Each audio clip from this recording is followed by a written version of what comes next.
G'day everybody and welcome to another episode of Banter Over Whisky. You've got the whole Banter crew on tonight. You've got Adrian at That Whiskey Place, Vic.Whiskey and myself, Brad at Banter Over Whisky.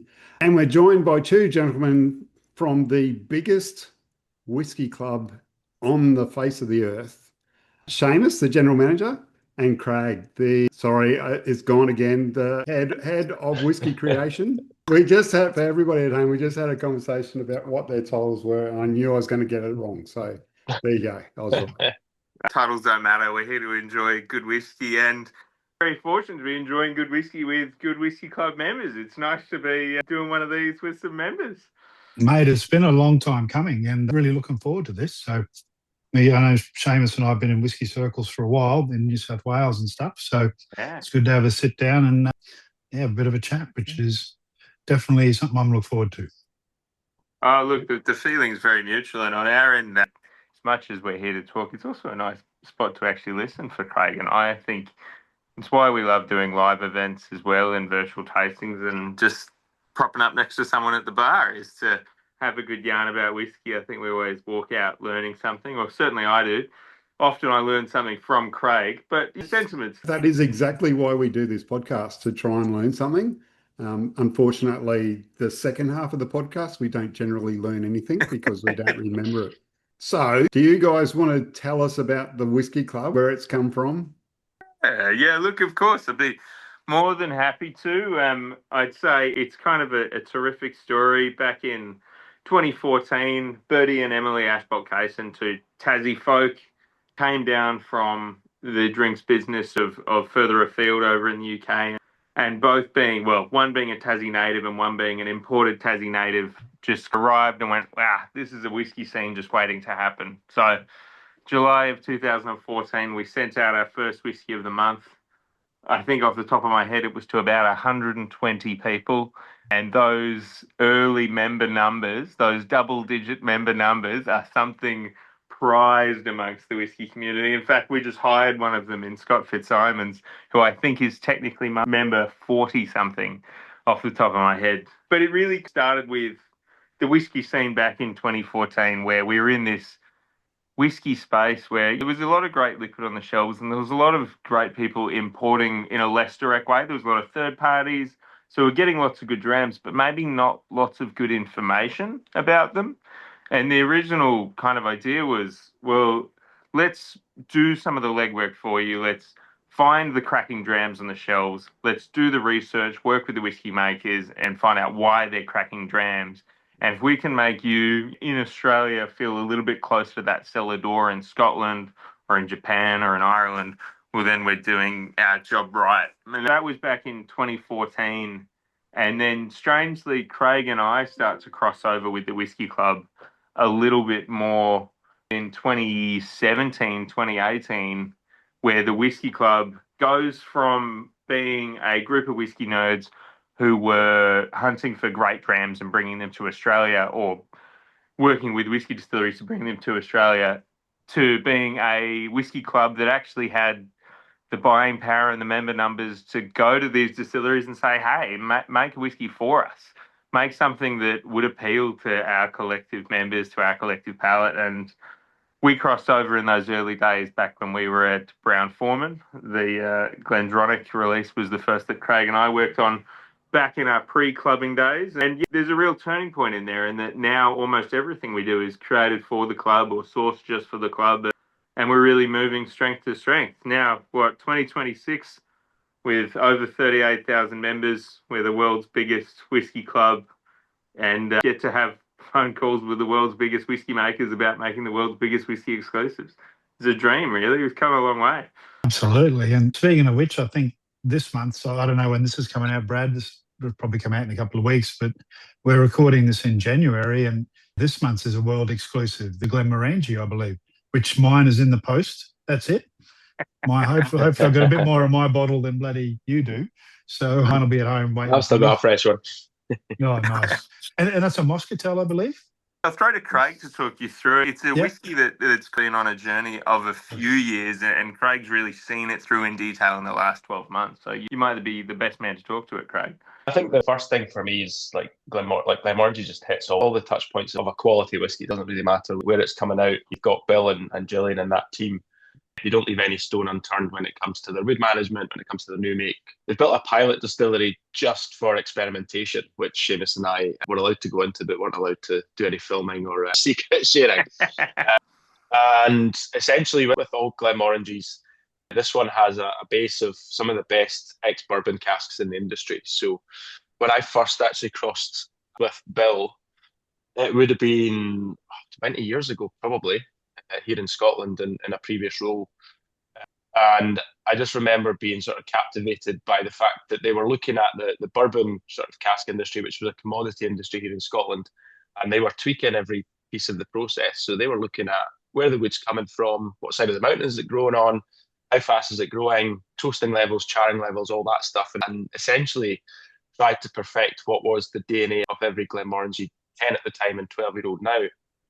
And they've taken that 10-year-old base as the building blocks for this, and then shifted it into ex-sweet wine muscatel casks. So if anyone's had Nectar d'Or in the past, this is that on steroids. It's an ABV 48.2. That's where the thing I love about that's where Bill and Gillian thought the whiskey worked best. One thing about our exclusive releases is very rarely a 40 or 43%. We kind of say to the whiskey making teams, tell us where this works, tell us where you find this on the palate is perfect. And that's why you get those odd ABV numbers. So this one's 10 years and then been in the muscatel for at least another 3. That's what I'll say about that. Maybe a little bit longer, but at least another 3 years for that stuff. And it's a fruit bomb. It's fruit salad covered in custard for me. And a bit of syrup. It's delightful. It's a crazy whiskey, and I probably get the one little addendum onto that story because I got to be in what is often a crazy room with Dr. Bill when he was pinging stuff off the wall trying to have ideas on the whiskey. And it's funny that Craig says Nectar d'Or on steroids because that's actually literally how Dr. Bill Lumsden pitched the whiskey. It's got that dessert wine style of the Nectar d'Or, but on steroids. But in that moment, it was one of those, we're looking for parcels of casks. We want to find something that's outstanding, but something that's also got this captivating moment to it and something you can't really repeat. And that was where Dr. Bill kind of went, I've got this parcel. I've only got so many casks. It was a total test. I wanted to see if something worked. I have now confirmed it does work, but I let the parcel just keep maturing till I had something to do with it. And we're at the other end of the table with both arms up going, oh, that's us. We'll be that. I can tell you that in Craig and I's last visit in what, August, Craig?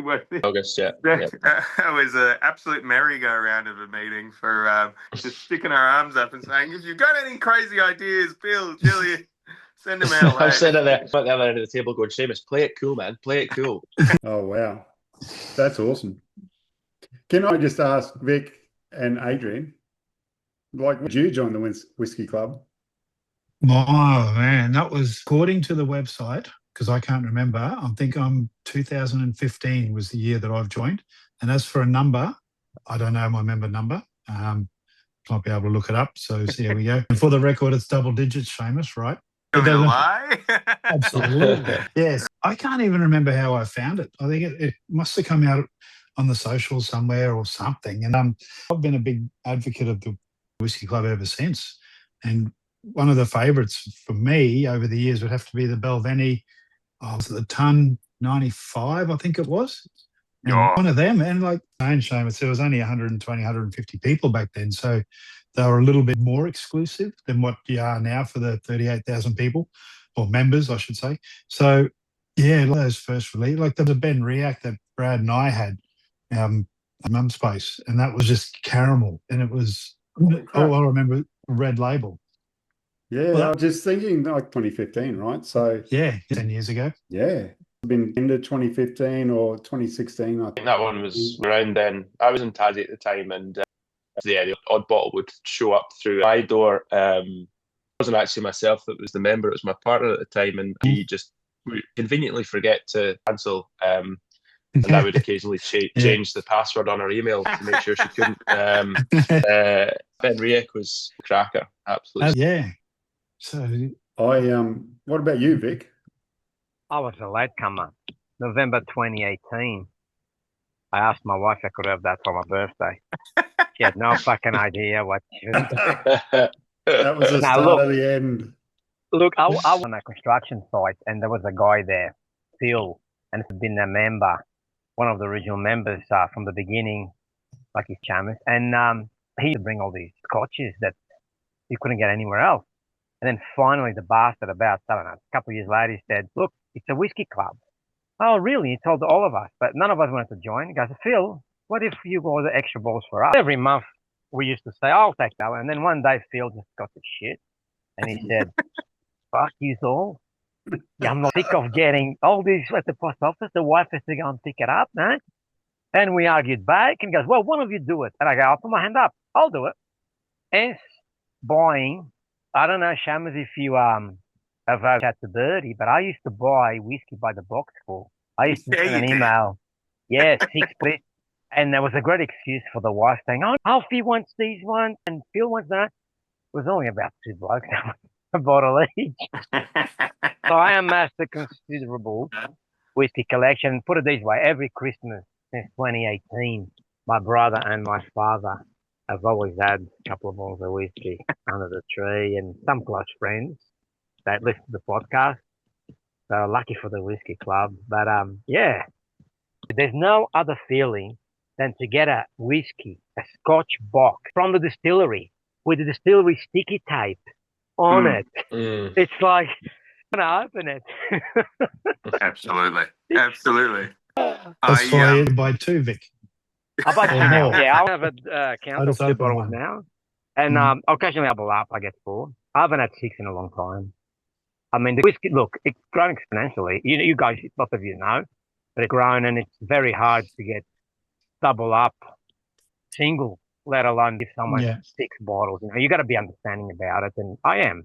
Oh, it's incredible the way it's grown, and I'm going to quickly call some bluffs because, Vic, you were honest, but Ada, who you're hiding from, you're 2014, your first month, you're an OG. Respecting a very low member number, absolute credit.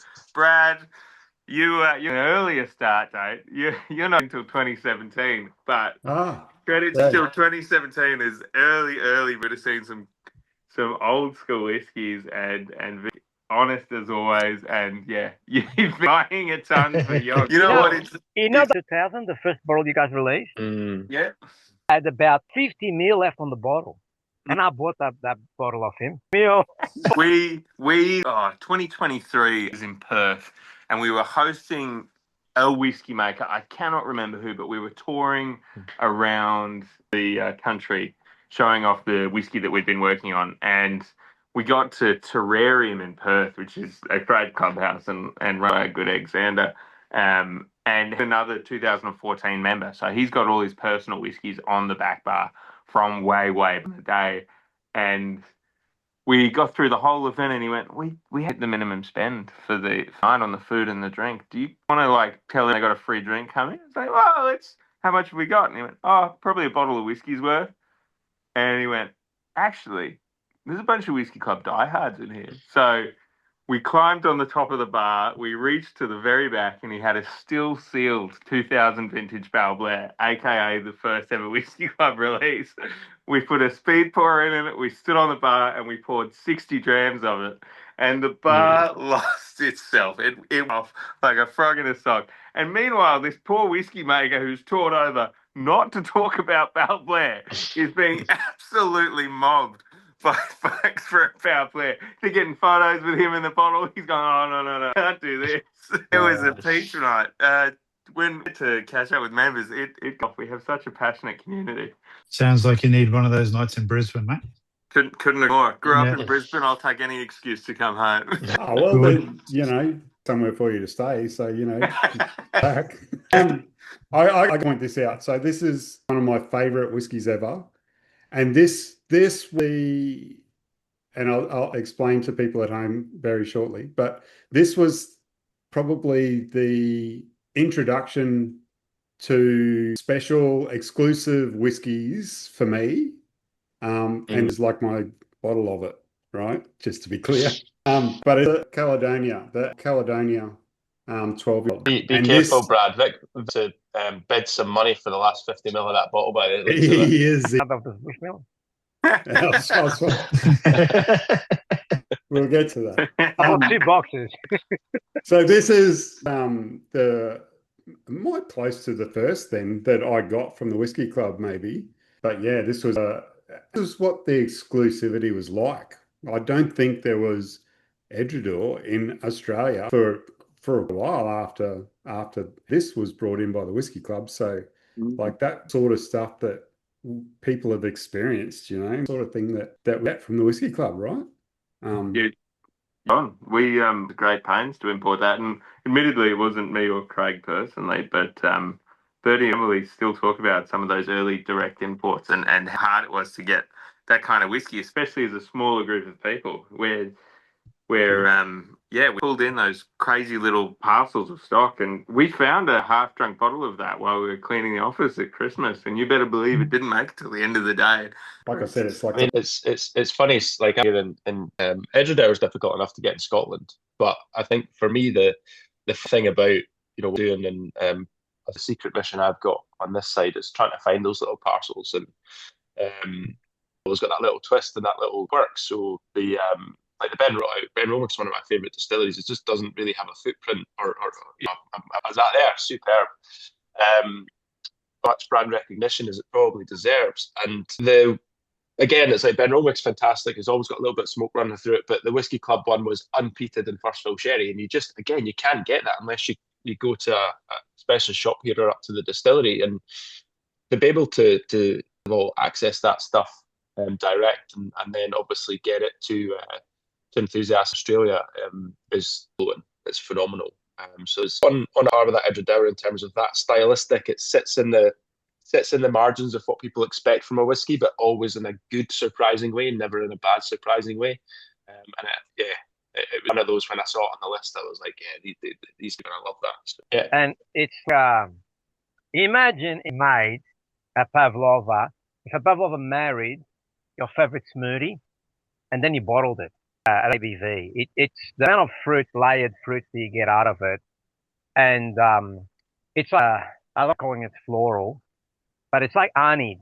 All these different honeys that you get, and all these different fruits on it. But then you get that Scotch, that spice, and the oak coming through. Mm-hmm. To me, it's a perfectly rounded whiskey.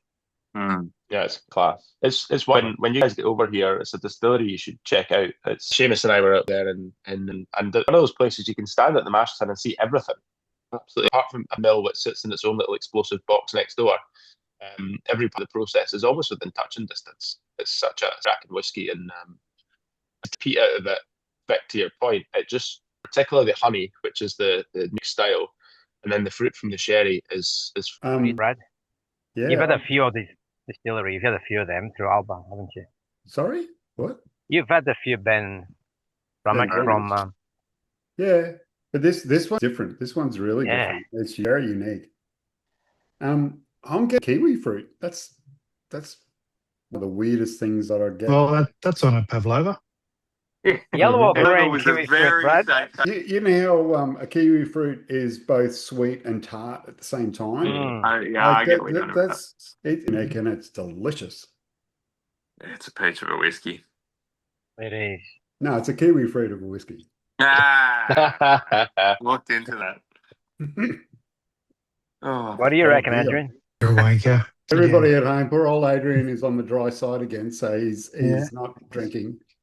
I got tastes very crisp and clear and cold. Wow, no 150 in that, is there? That's looking crazy. It's new make. Back real hard. Bloody 42 degrees over here today. So yeah, I'm enjoying the water. For what I've lived, you know what people about a lot of whiskeys? What's your favourite whiskey? And I go, a whiskey from the Whisky Club. And they just looked at me. It's the best introduction to the Whisky Club. I only started doing that halfway through last year. But what's your favourite whiskey? Because Instagram account and all that, and whiskey tastings all the time, and I got whiskey from the Whisky Club, and it's not a lie. because a lot of the whiskies that we had to go through let's say the middleman, you had to go to specialist shop, and it was hard to get or get a mate to buy something at duty free and whatnot. You guys made it all possible. It's just during the month, and after time, you don't even have to. Most of the time now, to be honest, I don't even have to go and look for whiskey. 6 delivered a month. Just to follow up on that, Vic, right? And I'm about to set myself an impossible goal, but if the Whisky Club could get, what's on your guys' hit list? What's the top? Can I go one? first? Yeah, go for it. Anything from Balblet or Glenrothes. Distillery Glenrothes. That's 16. Man, every time you guys put it up, I'll buy a bottle. I don't care. The Soleil collection, everywhere I go, all right, people go, oh, what's that? And I explain to them. And I always find someone every couple of months, oh, yeah, that's go to. Either the 12 or the 10, quite a little bit available in the Memphis and whatnot. And I go, have you tried the what was it, Maker's Cup? Have you tried the Maker's Cup? And they go, oh, no, I haven't. Oh, and I'll bring you a sample. And I go, join the Whisky Club. Shit, I've got 50 ml in a bottle downstairs. I've got a bottle if you want to swap for those 100 ml of that.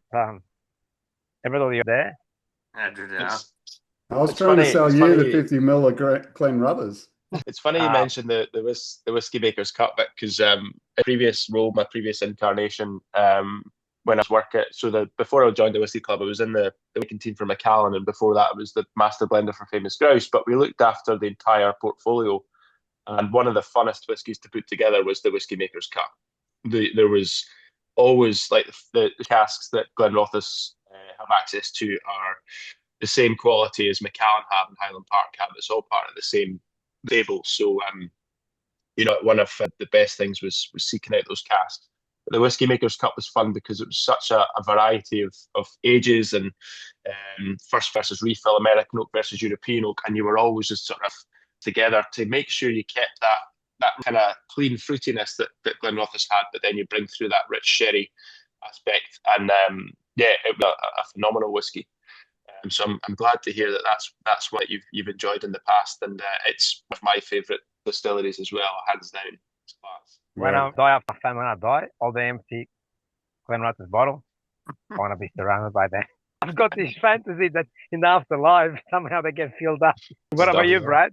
What's your best? What's sorry? What do you want to see? What am I looking? Oh. That's tough. We work with a lot of distilleries. There's a hell of a lot of distilleries I haven't seen. But it's about, though, for me, is that discovering whiskey from the Whisky Club. You know what I mean? Like discovering it. So, I put the Whisky Club, the barrel, that is not the club barrel. I just put the tag on it. But it, without doubt, the best single barrel from Jack that I've ever had. It's just incredible. Absolutely. And if you've got a spare bottle, let me know, right? Do you know what I'm saying? Like, bring out stuff that is really surprising and really exclusive, It's by the surprising side of it that I really enjoy, something that you wouldn't normally buy, and you try it, you go, oh shit, I wish I had got 6 of them like Vic. I could have 6 Jack Daniels. A lot of the diehard fans, Jack Daniels in Australia, have this big following, and all the bourbon fans, they joined the Whisky Club on purpose for that. I remember I was at Webster's, and you were there, Seamus, with that bottle. And people come, oh, the Whisky Club. And the amount of people that actually got that. But for the listeners at home, that listeners, not our typical listeners, the new ones just listen to this first episode because they're Whisky Club members and they want to hear what it was all about. Brad just held up a bottle of Jack Daniel Barrel. Blasphemy. You guys get a lot of push when you got that, because that was one of the first American whiskies you guys released, wasn't it? Yeah. So. Oh, no better. I'll add a question for corn-based whiskies or bourbons or things that look like bourbons, because we had worked with a few American single malts prior, but Jack was among the first kind of bourbon style whiskies we did, and there was a bit of trepidation at the time, but we felt we worked out the kind of Jack Daniels that we as single malt people first would really like to drink.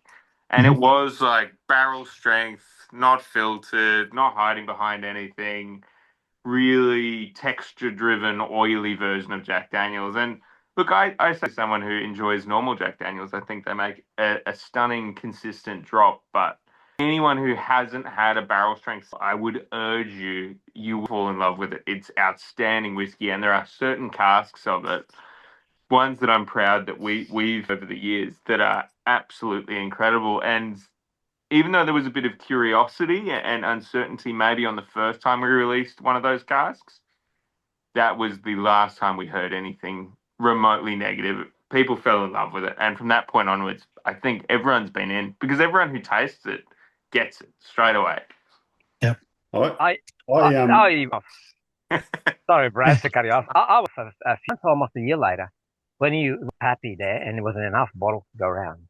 I know we're running Sorry, a bit short on time, but for me, it'd probably be Port Charlotte. That was a gateway into yeah. So a gateway into Pete. Seamus did give me a bottle of Port Charlotte of something. I can't even remember. I don't know if you remember it, Brad. I might have a photo of it somewhere. It had like a different label, tall bottle. And anyway, he's back. So is that something we may or may see in the future? All right, let's. I'm going to have to change my distillery then. Can we go to? We would see that in the future. All right, we'll keep it at that. Can you take a screenshot, bro? Can you take a screenshot? Because Seamus, the listeners I'm going to be able to see, but Seamus gets up time to get up, and the wall is about, I'm estimating, 20 meters. And it's got a bottle. It looks like a laboratory. Yeah, this is the whiskey. Science. It was like he went to the Costco store. That's everything's little, not big. No, this is the whiskey lab, and we needed. We're processing between 400 and 500 cask samples or iterations a year, and then Craig's doing something similar on the Glasgow side, and my living room is starting to look like that as well. Yeah, it pays space to be thorough. So every single cask that we get in, we review properly. It goes to full panel. We feed back to the distillery. We often break it down, see how it takes water at various ABVs, and that's probably if it was where we started working more on created exclusively for as a whiskey 2023, 2022. And building up even so with Craig is now where we really work directly with the whiskey makers and have that direct dialogue with your Rachel Barrys, with your Bill Lumstons, with your Billy Walkers. And that is just so incredibly exciting from our end, because no whiskey maker works in the same way. I mean, like Alex Thomas, the blender at Bushmills, she's pitched us something for 2028. She pitched it to me last time I was at Bushmills, which I think was the year before last. And she'd had a night before and said, I've just been absolutely inspired by this. And it was a bringing together of this cask type and this. I really think it would work. And here's the pilot blend that I've just put together in this moment. If you're interested in this, I'd like to explore it. We said, absolutely. Check back in every 6 months. That's how she works. She makes incredible whiskeys like that, where Dr. Rachel's less interested in necessarily pulling with cask experimentation at Glendronach and more just wants to pull tranches of incredible stock from incredible bodegas and marry it in that moment. And that works as well. And but my favorite whiskey maker who I've ever had the pleasure of interviewing was Dennis Malcolm at former master distiller. He was absolutely incredible to speak to. But Glenn Grant make this clean, fruity, bright, juicy, wonderful single. And all he wanted to talk about, because he's an old school master distillery manager, was how he kept the stills, how consistent the spirit was, how well he did it. He didn't want to talk about casks. That was someone else's job. He was concerned about the liquid he was putting into the cask. And that's incredible as well. There's so many different ways to do it. And I think it's represented with that 500 bottle wall behind me. Absolutely. Amazing. You mentioned Bushmill, not the Bushmill story from the Whisky Club. Yeah. We talked about it. It's for everybody at home. You may have heard this story a while back, but back when the first Bushmills Causeway edition from the Whisky Club come out. Yeah. I missed out. I didn't get and my good friend Vic, he had bought a 6-pack like he normally does, and had given 4 of those bottles away to people, to the on the site. And he had opened himself and was telling me how good it was, and I said, "Oh, I missed out." He said, "Well, lucky you, I've got a bottle. I'll send it to you." So he sent it to me, and I sent him a special, a distillery exclusive ad that I sent to Vic as well. And it was not long after that the one of them, for some absurd amount of money on the whiskey auctions in the UK, and I'm pretty sure he was kicking himself, but maybe for the 4 that he had given away, not the one that he had given to me.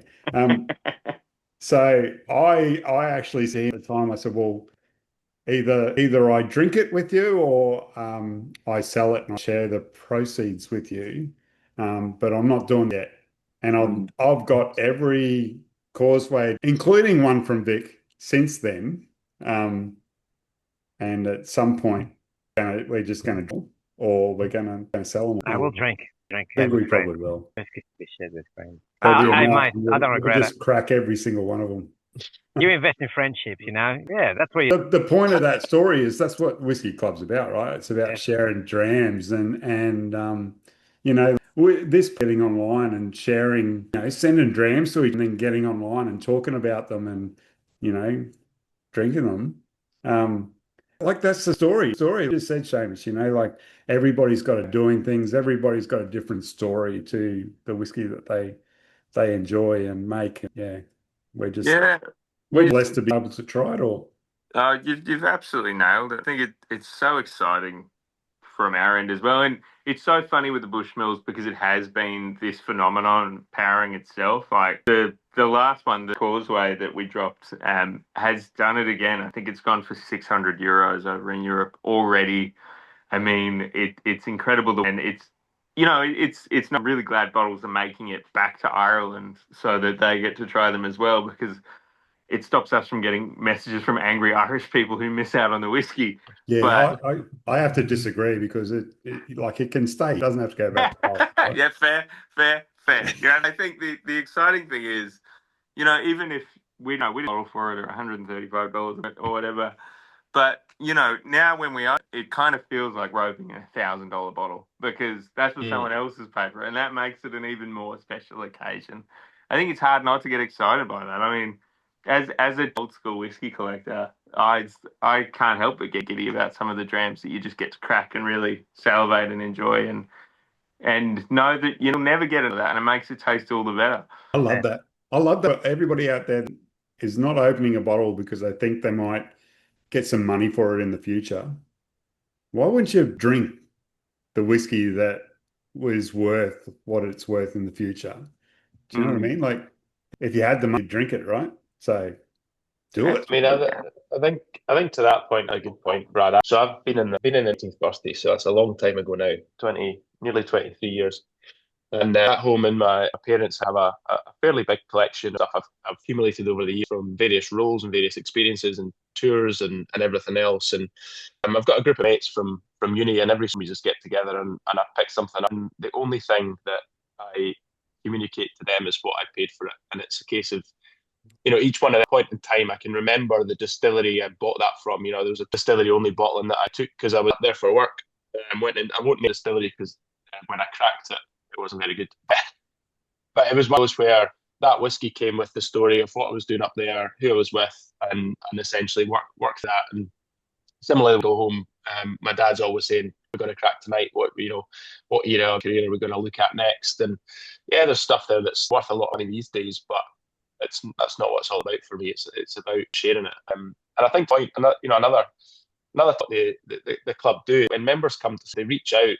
And I'm more than to help put an itinerary together or to meet people. I was up Arcless yesterday catching up with a couple of members to show them around. If you're coming over to Scotland and you're a member of the club, reach out to the member experience team and they'll put you in contact with me. And the least I'll do is help you put an itinerary together. And if I have the time, I am more than happy to come up to a distillery and hang out for the day. And obviously, help that experience. It's it's really We could twist your arm to have a dram with us, is what you're saying. 100%. Yeah, exactly. I mean, you have to taxi, but apart from that, we're good. We're good. Okay. But it's a serious. Similarly, and again, I don't think people risk when they hear this club, but if you've got technical whiskey questions, or there's something in the back of your mind that's been, they wonder what happens with that. We have people that can hopefully ask questions, or at least reach out and get those answers for you. We're a community club. We're a communication. Here's everything we've got. Talk to us. It's tell us what you want to know, and we'll hopefully be able to get the answers. And even if we can't find the exact right answer, we can generally get a good story on the way to trying to find it out. So that's actually for any members out there that maybe want to get a bit more involved with the club. We are open to those conversations, and we get quite excited about it. Yeah, I get that. The club, right? It's not. Yes, it is a business, right? But it's also it fundamentally a club when other members could be the answers to they're looking for, right? So yeah, why not? Why not? What's the word? Yeah, absolutely. So it's incredible. I have a question for both you, Craig and Seamus. Before we started recording, I was laughing and saying, you guys have the best job in the world. It's like the Willy Wonka's chocolate factory. Look, a lot of us say that and think that, but someone that takes pride in their work, and you can tell by the whiskeys that come out every month. For the last hour, we've been talking about it, how good it is, how great it is, how unique, everything that comes with it. But a lot of chefs, I watch a lot of cooking shows, and I take pride in my work too. How stressful is it? I can only imagine at times how daunting it can be. Like, yes, you go inside the casks, yes, it's fun, it's a good time, but how daunting is it that you go and get something so unique, and then are they gonna like it? Does it mind, what are the match of you? Like, what goes through your mind? Do you ever, or a critic? Do you ever think, is it just a better run? Yeah, fine. I'm going to go first, Seamus, because I will need to jump in a couple of minutes. But it's a cracking question, and I think there's a moment when it goes on to get into you guys where it's not doubt, it's a kind of butterflies, right? It's that thing. It's before you get in the ring, you're like, I don't know what.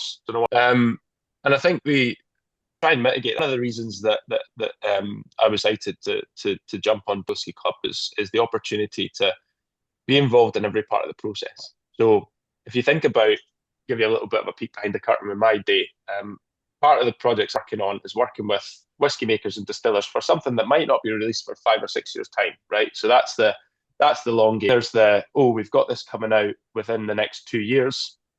What is that process like? Then you're at your 6 months' time, and that's potentially when things are getting bottled. So I'll get up. Doesn't matter if a bottling line's 24 hours and they're running it down the line at morning. I've got a bit of distillery sent out right at the beginning of the process.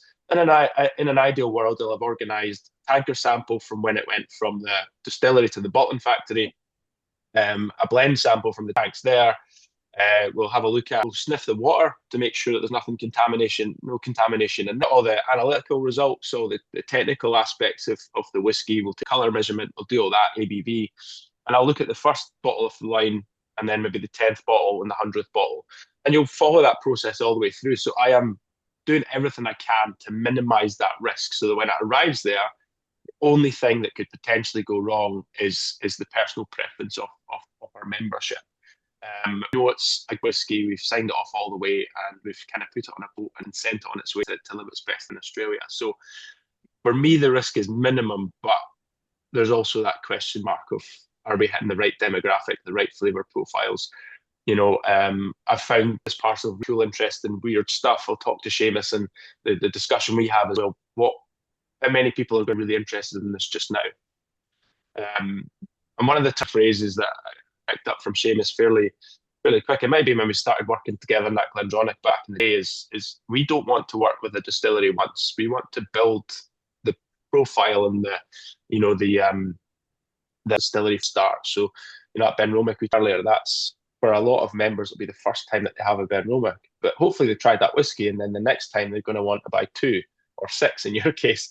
And every time it gets bigger and more exciting. And so that's it.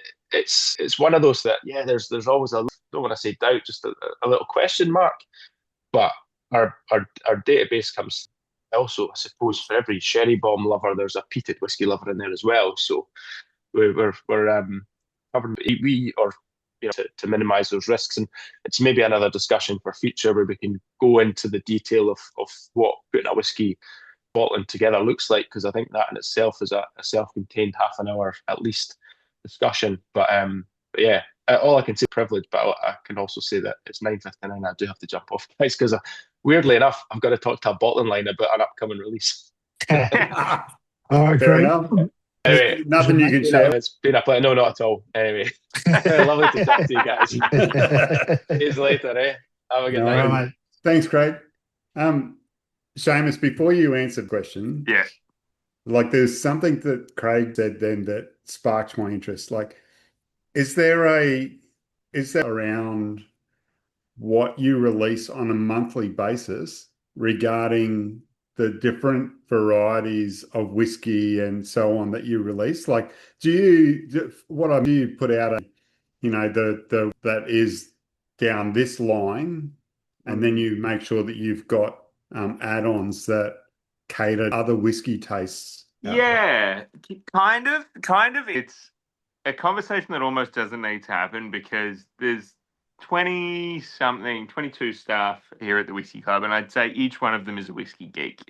And for me, as someone who ran the sourcing of whiskey for so long, and has seen the ebbs and the interest, it's so good now to have this enormous cohort of people who are as interested in the whiskey as the members are. I mean, every single person is a whiskey geek. So it just so happens that often we have whiskies that are kind of catering to some profiles of whiskey geek. There's the whiskey that's going to be, talking about the end of the month, going to be a 2014 vintage batch strength, fully matured in Oloroso. That's cracking whiskey. If you're looking for a peated Australian, it's a million miles away from your interest, but more than likely something heavily peated or something Australian nearby it, because we love those members as well, and we want to make sure that they're feeling like there's whiskey for them. Maybe it's not in the whiskey of the month slot this year, or this month, but maybe it's at the right price. But to say there's any kind of commercial strategy to it is maybe optimistic. Well, a commercial strategy, but that's not what I mean. Like, is there a thought around making sure that you people, right? Yeah, like it feels it's a club, like you people as you can, right? Absolutely. And we try and avoid people in a situation where they're going, damn, I have to get every single whiskey this month and I cannot afford it because you've just hit my apex on all of them. Yeah. But I've got enough messages from members over the years to know that we still do that quite often. But no, absolutely. I think we put a lot of thought into making sure that the whiskeys that you're seeing every month, there's always something that you want to see. And if you flash back to about 2021, that's where we really flesh out the add-ins. So the whiskey of the month is the main dance. It's catered, great opt-out, awesome drinking opportunity. Alongside it, if we're doing our jobs right, there should be amazing add-ins next to it that you're like, oh, that's a no-brainer. I got to get up at midnight to be on to that one.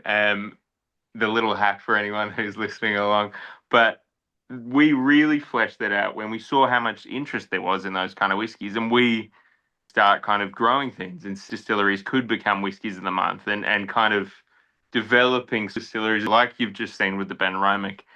Was there enough interest in that? Can we take a bigger jump as a whole club and see a whiskey of the month with Ben Romick or Lichig or Glasso, or like these are all distilleries that started in much smaller, safer releases from us, and often went absolutely nuts. And unsurprisingly, a whiskey of the month kind of follows in the years afterwards. But as Craig said, the worst part about it is, like, I've got a spreadsheet that Craig and I've been working on that's built out to 2029 on so many whiskies, 2030 in some cases. And we're just, you can't help but be excited about what you can see on that spreadsheet, even though it's so far away. Oh wow, like that's overwhelming for me. Do you know what I mean? Like, oh wow, that's insane. I knew you had to be ahead of the game, but bloody hell, mate, I didn't realise it was that far ahead. Yeah. That pushes your retirement back, Brad. Are you saying I'm close to retirement? I'm joking. Wow. Brad's not that old. Brad's not That's shocking. That's terrible. No, I am actually. Yeah. I hope so. The accountant doesn't believe so. Yeah. You know what? We've pushed the envelope with you, Seamus. Apologies for that. We might have to put up, but oh man, can we get you on at some point? Like, I would. I mean, if this to be a regular feature, we'd absolutely love to. I think next time we need to do two things. We need to maybe follow the journey of a whiskey of the month the whole way through. Yeah. There's a few coming up in the next 6 months that, like, I can show you where they started in 2019, 2020, and Craig can show you where he started shepherding them. I think that would be a lot of fun. And then the other thing, absolutely. Sorry, Aid. The other thing I'd love to do with you three is let's do a sample exchange, because I would love to get some samples from you guys as well that we can kind of, absolutely. We can heaps of shit to get rid of stuff that we think that's the last thing we need. We think is that you go. I don't know.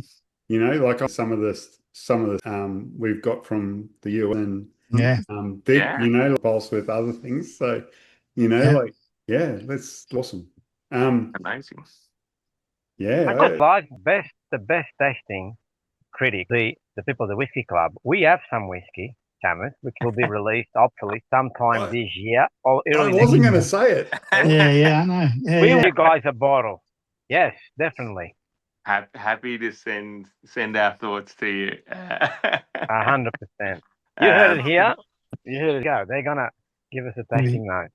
Vic's picks. The other guys is with you. It's obviously a no-brainer if you're ever in Scotland to let us know. But Ado knows.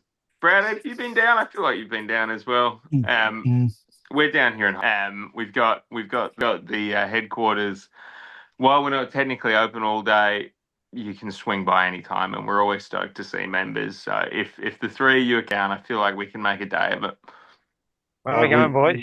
A big day. Yeah, okay. Yeah. Where are we going? What time's the flight? You are too, Vic. Sure, I'm not. Yeah. Nice. I'm going. All right. Jeez, that'd be awesome. Okay. So thank you, Seamus. Make sure you say, Craig, thank you. We really appreciate it. Absolutely. Oh man, what a wealth for both of you. So everybody at home, thank you for listening. We always appreciate it. If you're a member of the Whisky Club, keep doing what you're doing. You're not going to be. If you're not a member of the Whisky Club, what the hell are you doing? You idiot. Exactly. Get on there. They like we've said podcast, they release some stuff, and it's a way of discovering whiskey. Without doubt, it's one of the best ways of discovering whiskey. So get on there and you know, everybody. Thank you, Adrian. Thank you, Vic. Thank you, Seamus. Thank you, everybody at home. Until next time. Cheers. Cheers. Thank you, guys. Cheers. Cheers. Cheers.